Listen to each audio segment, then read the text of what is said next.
It's Old Girl, and I want to talk today about a very interesting or maybe even controversial topic, and that is Africans versus African Americans, or Black Americans, Negroes, whatever. People born on the continent of Africa versus those born on the continent of America, North America. And maybe even those born in America but still really connected to their culture, their heritage. Maybe they're like the first generation born in America, like that. Okay, so let me grab my notes. Okay, so now I want to talk about this because, for one, I feel like there's a disconnect. There's a division. There's a problem. I mean, I know y'all know about it. And let me slow down and say this. All praise to the Most High, Ahaya, in the name of Yeshaya. I want to say this to Africans. I really hate to even call you guys that. And that's one of my points. They don't even call themselves that. Nobody born in Africa calls themselves an African. I just want to say that for the record. I believe in giving respect.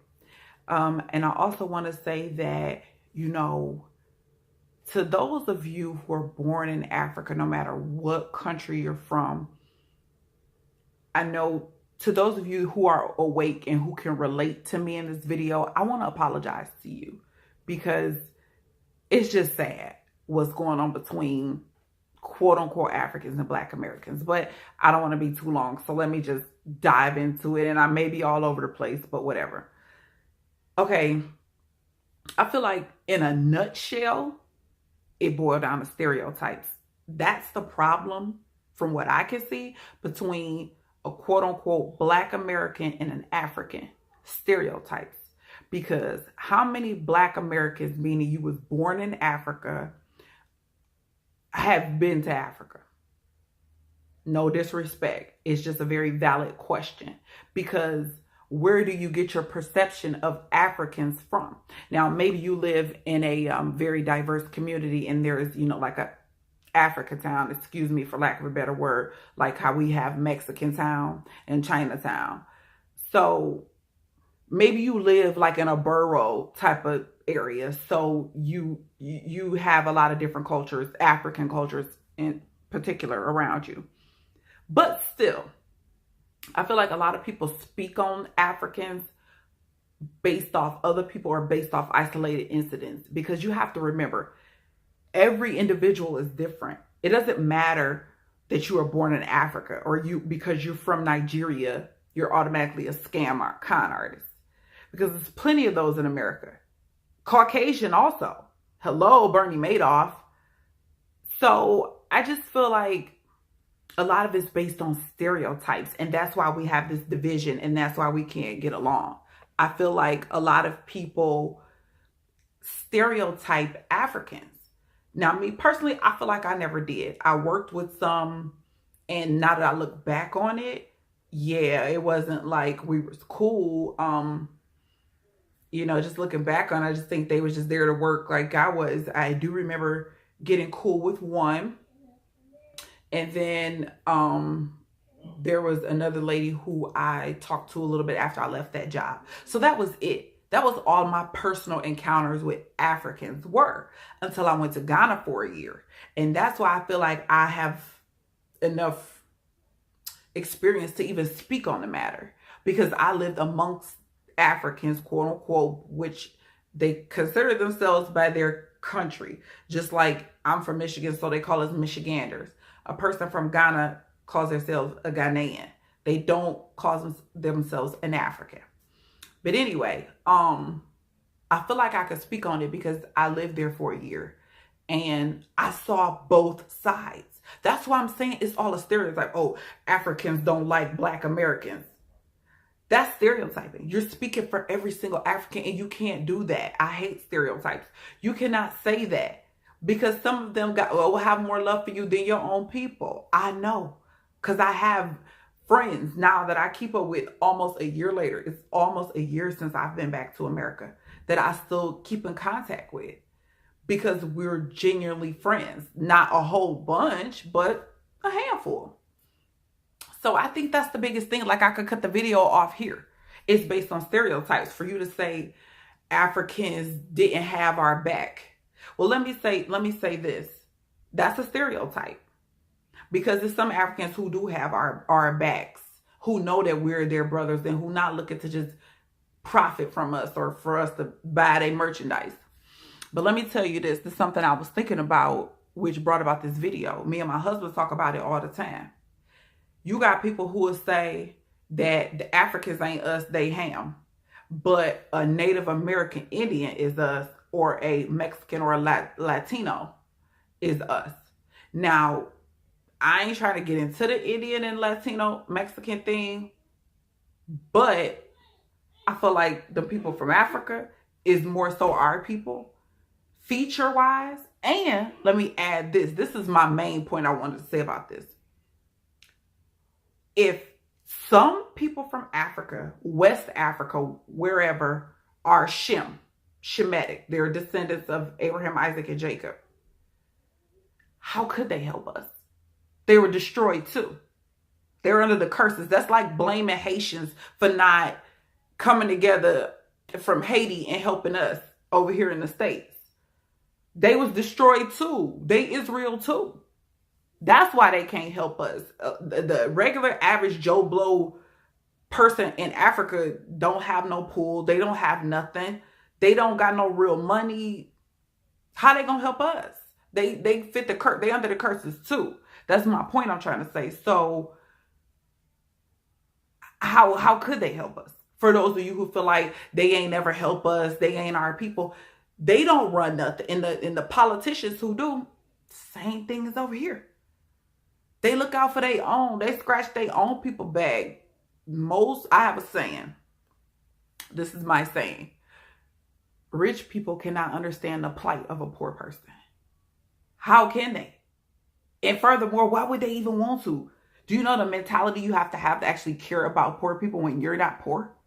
So the politicians, the presidents, the people who run the African individual countries over there, they looking out for theirs, but they not all looking out for the complete country for various different reasons. No different than why your local governor get caught up in a scandal and did this or did that, or the president or whoever. That's politics. That's completely separate because people are corrupt. The Bible tells us about how the kings of the earth are. They corrupt. So I just wanted to touch on that. That was a big thing for me. They're us. So of course they couldn't come get us. They was destroyed too. You know, your Nigerians, your Ghanaians, your people from Togo, Benin, wherever. But let me say this too. West Africa, South Africa, North Africa, and East Africa, I don't know, because there's a big division in Africa. Okay, as far as North Africa from everything else, your Morocco, your Egypt, because for one, they look like Arabs. They look like they're Ishmaelites, the sons of Ishmael. They don't look like us, like West Africans, South Africans, and maybe some East Africans can look. And they're snootier. Now, again, I've only been to Ghana, so I can't say this is not firsthand information. This is from my friend. My one female friend who I still keep in touch with to this day. Her son actually just graduated from high school. He about to take his exams. This is like my friend, my sister that I never had. She told me that the Northern Africa, okay, it was like a cup or some kind of soccer thing going on when we was there. And this is when she was teaching me about North Africa versus everywhere else. Basically, they better than them. You know, look at their features. You know how it be when people get a little light skin and that hair texture get a little fine. So that's someone else. Everything else is my own year worth of assessment there, and then my almost a year worth being back. But that particular thing about North Africans versus West African, South African, as far as them, like Tunisia and not necessarily Tunisia. Let me take Tunisia back, but Morocco, North. Let me just say North Africa countries. So she told me that's, they think they better. But anyway, okay, so that was my thing, stereotypes. You can't say all people from Africa is one way, because that's like saying all Black Americans is one way. And I refuse to be categorized with some of my people from a intellectual or a woke level. Okay, and vice versa. You have to deal with people on individual basis. I do believe in the Martin Luther King, the content of the character of the individual. The Bible tells you to try the spirits, prove a friend. You have users here, users there. You get love here and you're going to get love over there. I had people in Ghana who was just liked us, like literally just pop up at our house, just want to talk, just want to hear us talk. Especially my husband, they love like the slang, the like ghetto, whatever, vernacular. And then I also got hate in Ghana. Plenty of it. Plenty. People who could speak English but just wouldn't, because that ain't their mother tongue. People who nasty and stank just like these Arabs when you walk into the gas station. Yeah, look just like me. And it took me a minute, because my husband was like, you got to be patient with them. You can't change Ghana. You can't change Ghana. And I just had to learn, okay, maybe I got to walk past this plantain, what do they call them? Kiosk container, and go down to another plantain and buy from her, because she's showing some customer service. And that's another, ain't no such thing as customer service over there. Ain't no such thing as standing in a single file line. You go to the utility, the electric company to pay. Ain't no line. Ain't no, y'all know how we got where you pull the thing out, the red thing, and you have your number. They ain't got none of that. So people will come walking and just jump straight up in line. That's how they do it over there. Now, I could say all Africans is rude based off that. Like, people just come walk. You literally right there and they come walk up and just jump right in front of you. They do that over there. Y'all know we don't play that. So when we got over there, I'm looking like, what the hell wrong with these people? And my husband like, maybe that's just their culture, what they do. Let's fall back and see. But I'm like, these people tripping. Because where I'm from, you looking for an altercation. You don't just, that's complete, utter disrespect. And I'm not even a violent person. But, I mean, come on. But I could take that. And that's something in Ghana. I can't even say that's all of Africa or all West Africa. That was how people from Ghana and Accra did it. Who knows? It may not be like that everywhere, but that was very frustrating. Trying to keep up with who and all. That was interesting.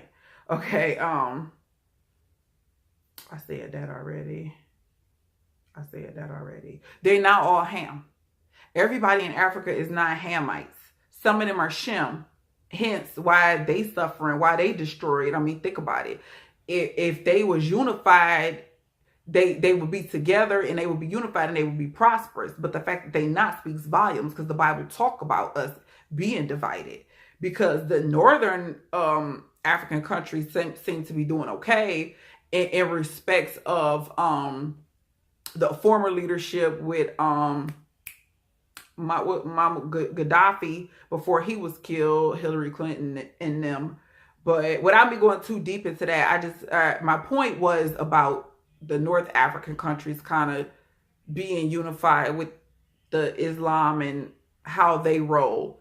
And then you got West and South, this kind of is just all over the place. But again, that's just kind of more so what was told to me. I don't know that firsthand because I've never been to North Africa. Okay. So that's pretty much it in a nutshell. That was just what I wanted to say. I wanted to apologize to people from Africa or Africans for the behavior of some Black Americans who just stereotype you guys and just, try to put labels on you without getting to know you as an individual. And then I want to apologize to Black Americans because I know how some Africans can be. Trust me, the disrespect, I know how they can be, how they can talk, how they can look down on us, look at us like we stupid. We had all this opportunity. We ain't doing nothing. We have people that really looked at us nasty, like, what is y'all doing here? Why are y'all here? Go back to America. Why did y'all leave all that to come here with us? For what? Go back. Do you have some people who commended us? Like, oh, we can't believe y'all left all that to come here and suffer with us. Straight up said it like that.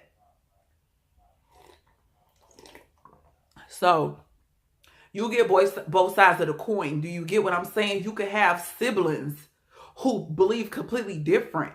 You can have twins who believe in completely different things. So you can't say all Africans anything. What you could say is your individual experience with this particular African or these groups of Africans that you dealt with. But you can't stereotype all people from Africa, because at the end of the day, you don't know who is who. We've been destroyed. Okay. I've been reading more and more in the Book of Jubilee, and it be talking about how we going to celebrate holy days on unclean days.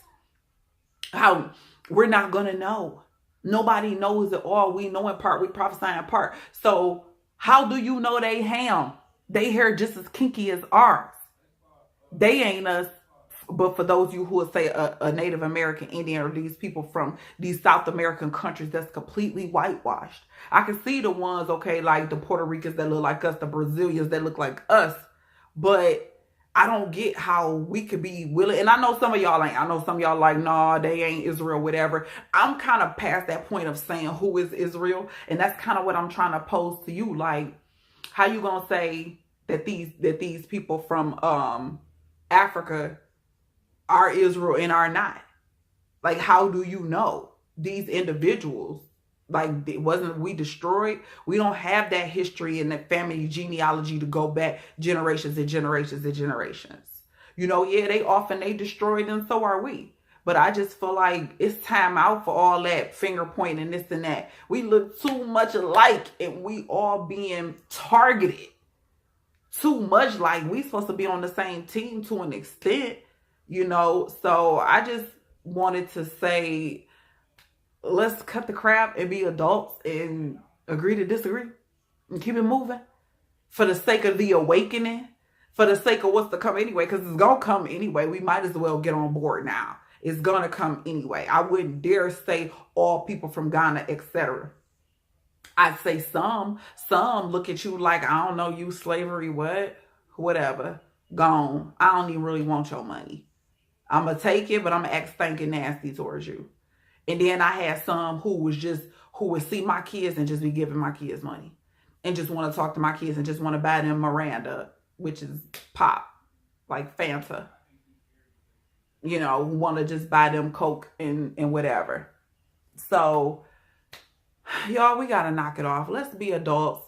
Let's listen to our spirits. Let's pray.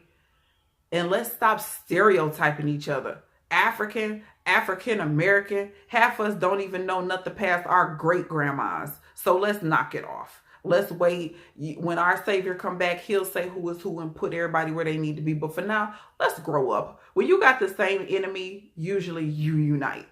Y'all get what I'm saying? Shalom.